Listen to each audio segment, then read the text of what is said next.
하나님 말씀은 신약성경 마가복음 1장 16절에서 34절입니다. 나를 따라오라, 나를 따라오라는 제목으로 하나님 말씀 전하겠습니다. 16절부터 보겠습니다. 갈릴리 해변으로 지나가시다가 시몬과 그 형제 안드레가 바다에 금을 던지는 것을 보시니 그들은 어부라. 예수님이 베드로와 안드레를 제자로 부르시는 장면입니다.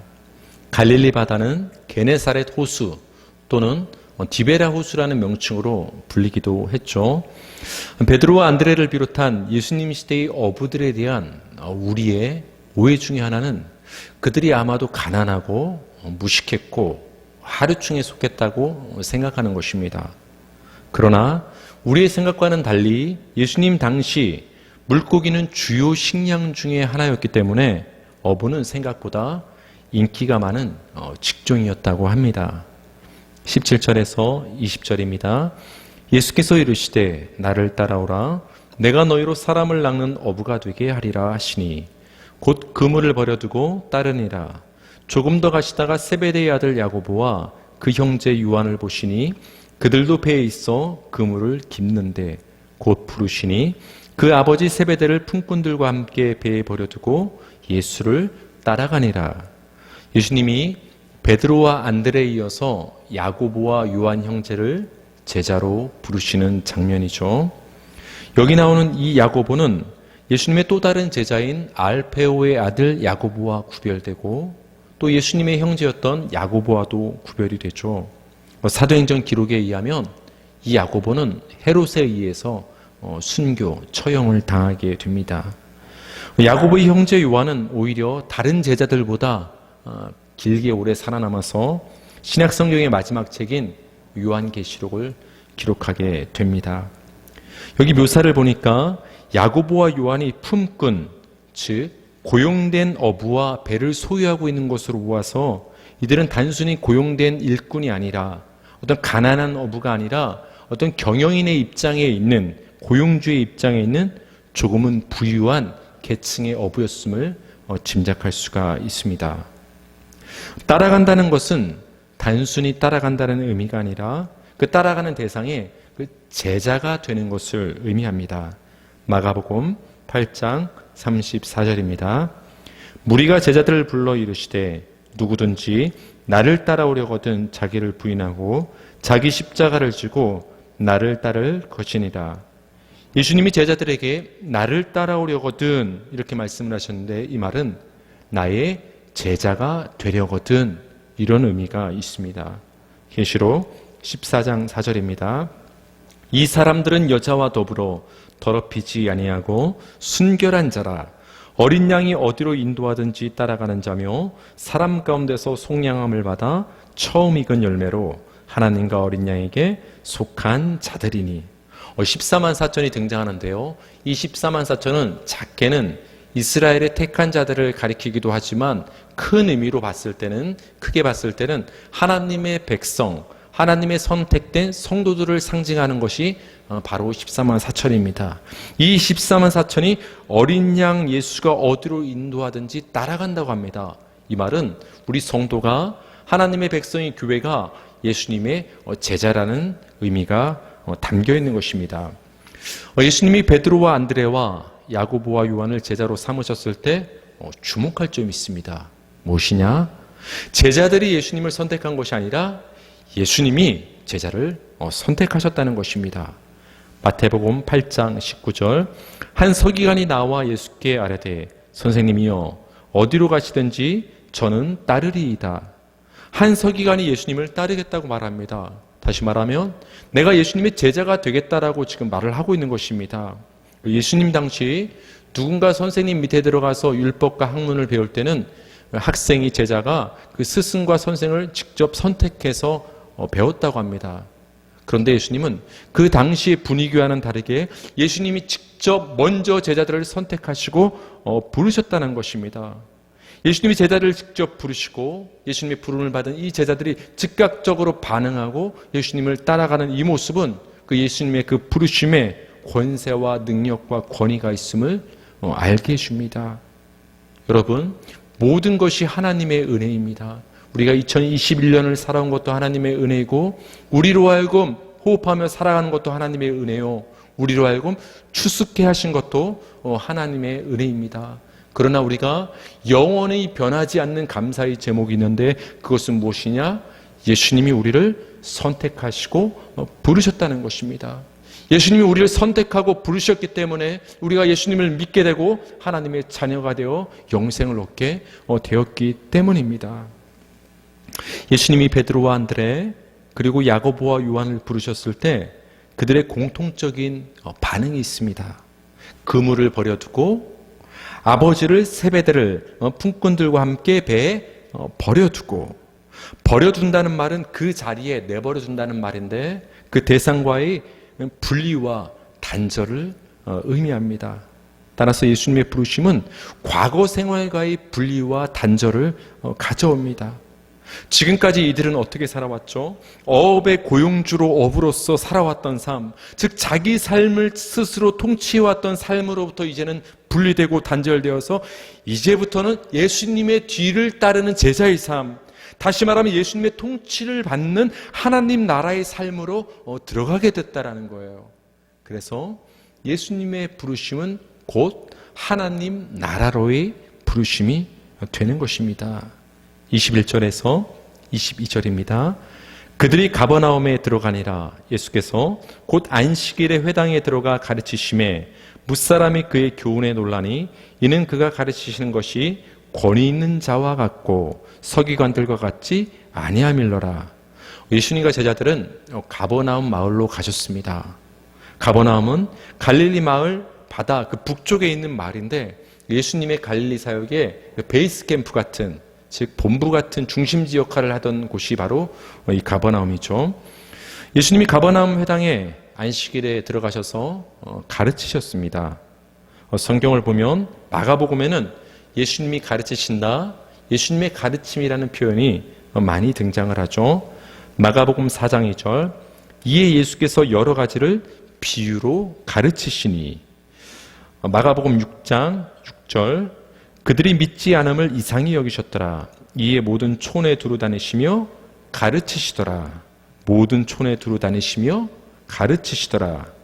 마가복음 8장 31절, 인자가 많은 고난을 받고 장로들과 대제사장들과 서기관들에게 버림받아 죽임을 당하고 사흘 만에 살아나야 할 것을 비로소 그들에게 가르치시되, 예수님은 자신의 죽음과 부활에 대해서도 제자들에게 가르치셨습니다. 그래서 초대교회도 사도의 가르침을 받았다고 성경은 우리에게 증언을 해주고 있죠. 사도행전 2장 42절, 그들이 사도의 가르침을 받아 서로 교제하고 떡을 떼며 오로지 기도하기를 힘쓰니라. 이 모든 것을 통해서 우리가 알 수 있는 것은 예수님 사역의 중심 중에 하나는 바로 가르치심, 교훈에 있었다라는 것을 우리는 알 수가 있습니다. 22절입니다. 뭇사람이 그의 교훈에 놀라니 이는 그가 가르치시는 것이 권위 있는 자와 같고 서기관들과 같지 아니함일러라. 예수님이 회당에서 가르치셨을 때 사람들이 깜짝 놀랐습니다. 예수님의 가르침 교훈에 크게 놀랐다는 것은 그만큼 예수님의 가르침에 권위가, 권세와 능력이 있다는 것을 말해주는 것이죠.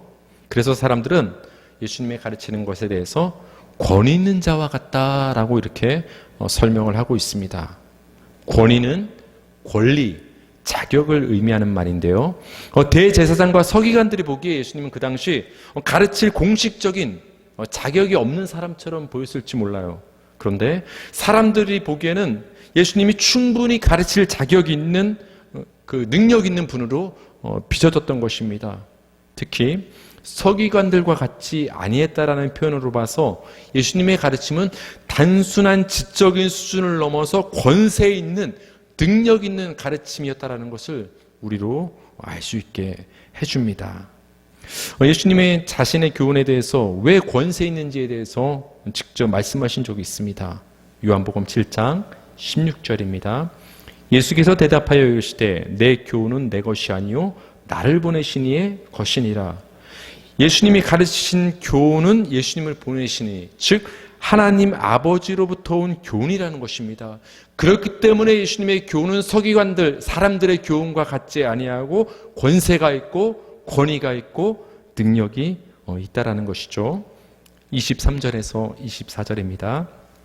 마침 그들의 회당에 더러운 귀신 들린 사람이 있어 소리질러 이르되 나사렛 예수여 우리가 당신과 무슨 상관이 있나이까? 우리를 멸하러 왔나이까?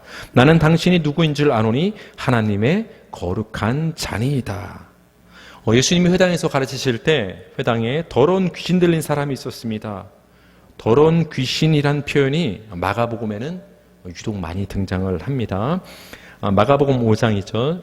배에서 나오심에 곧 더러운 귀신 들린 사람이 무덤 사이에서 나와 예수를 만나니라. 예수님이 거라사인의 지방에 이르렀을 때 그 무덤 사이에서 더러운 귀신 들린 사람이 나와서 예수님을 만나게 됐다고 얘기를 하고 있죠.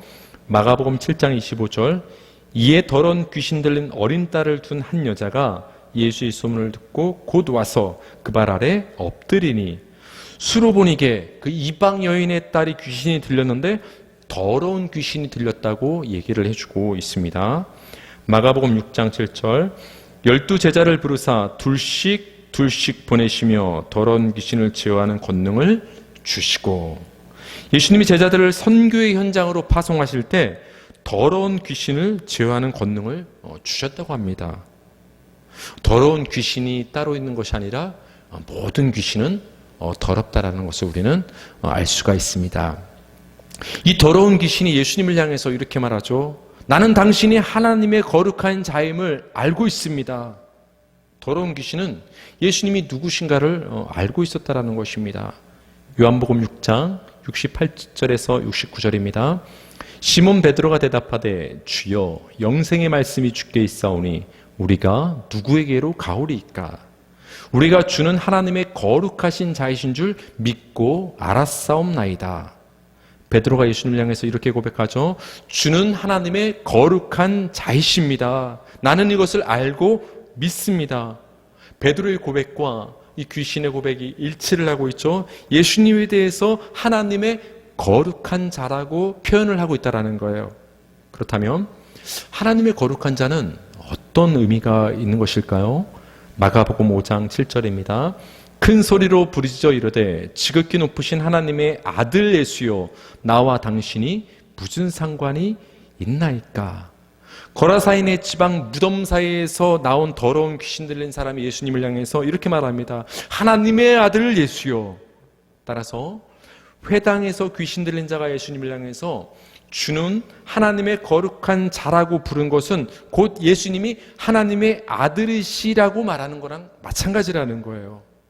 귀신의 입을 통해서도 예수님이 누구이신가, 즉 하나님의 아들이심이 드러나고 있는 것입니다. 마가복음 성경에서는 예수님이 하나님의 아들이심이 계속 강조되고 있습니다. 마가복음 1장에 이렇죠. 하나님의 아들 예수 그리스도 복음의 시작이다. 그러니까 마가복음은 예수님이 어떤 분이신가를 계속해서 말하고 있는 책이 마가복음 성경인데 특별히 예수님이 하나님의 아들이심을 선포하고 드러내는 성경이 바로 마가복음 성경이라는 거예요. 그렇기 때문에 귀신의 입을 통해서도 예수님이 하나님의 거룩한 자, 즉 하나님의 아들이심이 지금 드러나고 있는 것입니다. 25절에서 26절입니다. 예수께서 꾸짖어 이르시되 잠잠하고 그 사람에게서 나오라 하시니 더러운 귀신이 그 사람에게 경련을 일으키고 큰 소리를 지르며 나오는지라. 예수님이 더러운 귀신을 꾸짖으셨죠. 예수님이 귀신을 꾸짖는 장면은 마가복음을 비롯한 여러 복음서에 많이 등장을 합니다. 귀신을 꾸짖는 장면은 아니지만 상당히 의미적으로 유사한 사건이 마가복음에 등장을 합니다. 마가복음 4장 39절입니다. 예수께서 깨어 바람을 꾸짖으시며 바다더러 이르시되 잠잠하라 고요하라 하시니 바람이 그치고 아주 잔잔하여 지더라. 예수님이 바람을 꾸짖으시고 명령하여서 잠잠하고 고요하라고 말씀하십니다. 예수님이 더러운 귀신을 꾸짖으며 잠잠하라는 장면과 굉장히 비슷하죠. 그 대상이 다를 뿐 바다를 향해서도 귀신을 향해서도 예수님이 꾸짖고 명령을 하신다라는 거예요. 여러분, 꾸짖는다는 것에는 굉장히 중요한 의미가 있습니다. 시편 106편 9절입니다. 이에 홍해를 꾸짖으시니 곧 마르니 그들을 인도하여 바다 건너가기를 마치 광야를 지나감 같게 하사. 하나님이 홍해를 가르친 것을 가리켜서 하나님이 홍해를 꾸짖으셨다고 표현을 하고 있습니다. 하나님이 홍해를 꾸짖으시니까 홍해가 순종하여 갈라져 길이 마르게 되고 이스라엘 백성들이 홍해를 건너가게 된 것이죠. 홍해를 꾸짖을 수 있고 순종케 하시는 분은 오직 하나님이십니다. 만물을 꾸짖어서 명령하시고 순종케 하시는 분은 오직 하나님 한 분밖에 없다는 것입니다. 따라서 예수님이 더러운 귀신을 꾸짖으시고 그 귀신이 예수님의 명령에 순종하는 그 모습은 예수님이 어떤 분이신가, 곧 예수님이 하나님이심을 드러내는 것입니다. 27절에서 28절입니다. 다 놀라 서로 물어 이르되 이는 어찌미냐 권위 있는 새 교훈이로다. 더러운 귀신들에게 명한즉 순종하는도다 하더라. 예수의 소문이 곧 온 갈릴리 사방에 퍼지더라. 예수님이 더러운 귀신을 꾸짖으시니까 그 더러운 귀신이 사람에게서 나가자 사람들은 놀라면서 이렇게 말했습니다. 이는 어찌미냐? 어떻게 된 일이냐? 여러분, 이 말을 돌려 다시 말하면 이런 의미가 있는 거예요. 이는 누구인가? 예수님은 도대체 누구이길래 이렇게 귀신에게 명령을 하실 수 있고 그 명령에 귀신이 순종해서 나가는가? 이 질문에 대한 답은 바로 주어지죠. 더러운 귀신들에게 명한즉 순종하는도다. 살펴봤던 것처럼 귀신을 꾸짖어 순종할 수 있게 할 수 있는 분이 누구라고 했죠? 하나님. 따라서 이는 어찌미냐, 다시 말하면 이는 누구인가라는 질문 자체는 예수님이 곧 하나님이심을 말해주는 그 답변이 담겨 있는 것입니다. 상당히 비슷한 질문을 제자들이 한 적이 있습니다. 마가복음 4장 41절인데요.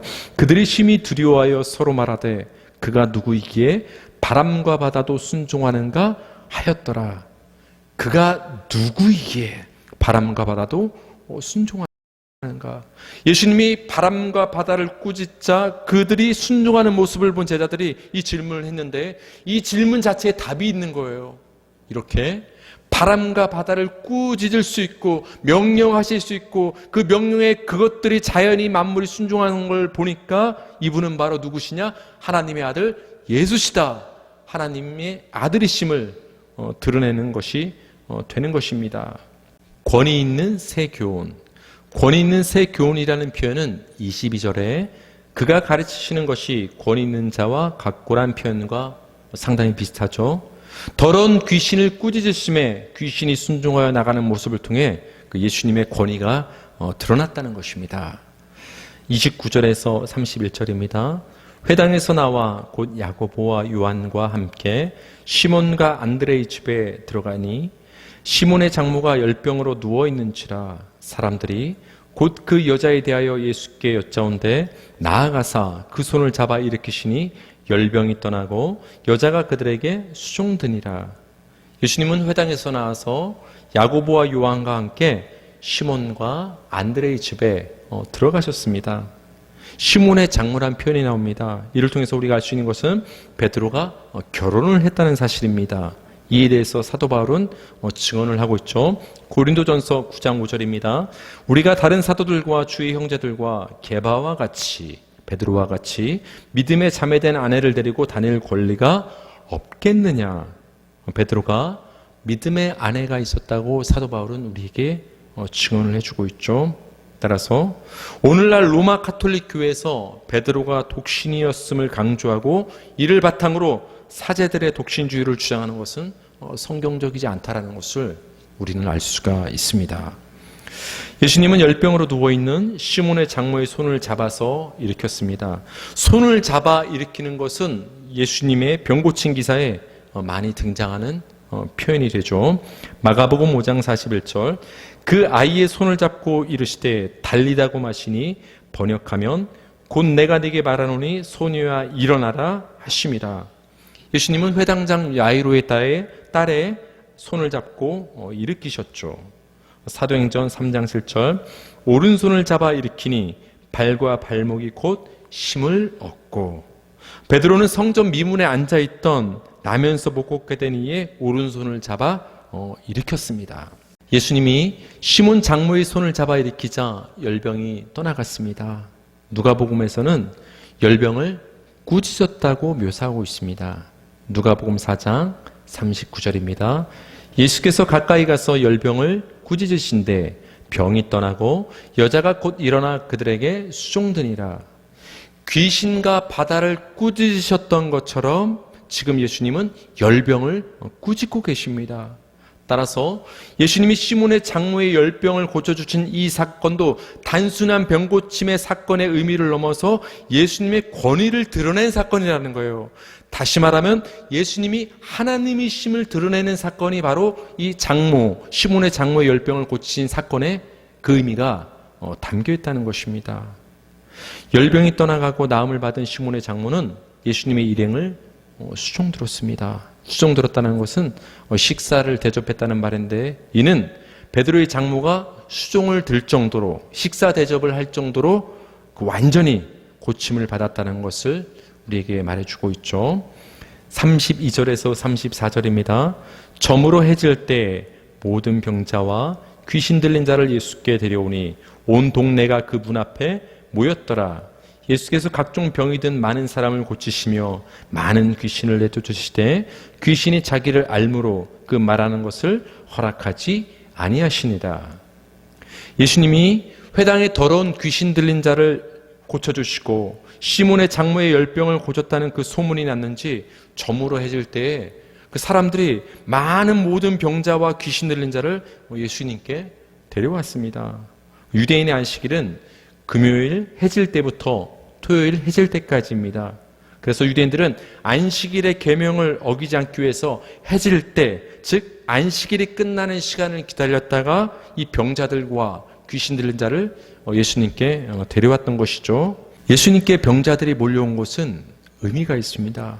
마가복음 2장 17절, 예수께서 들으시고 그들에게 이르시되 건강한 자에게는 의사가 쓸데없고 병든 자에게라야 쓸데 있느니라.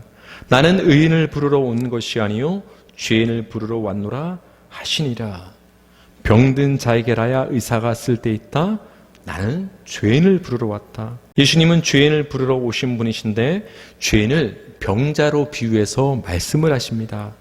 따라서 오늘 본문에 기록된 여러 기사들 가운데서 예수님이 귀신을 내쫓으시고 시몬의 장모의 열병을 고쳐주시고 모든 병자를 고치시는 이 장면은 단순한 이적의 의미를 넘어서 예수님이 죄인을 찾아오시고 그 죄인을 회개케 하시고 그 죄인에게 하나님 나라의 통치를 임하게 하시는 역사를 행하고 계심을 우리에게 보여주고 있는 것입니다. 오늘은 여기까지 하겠습니다.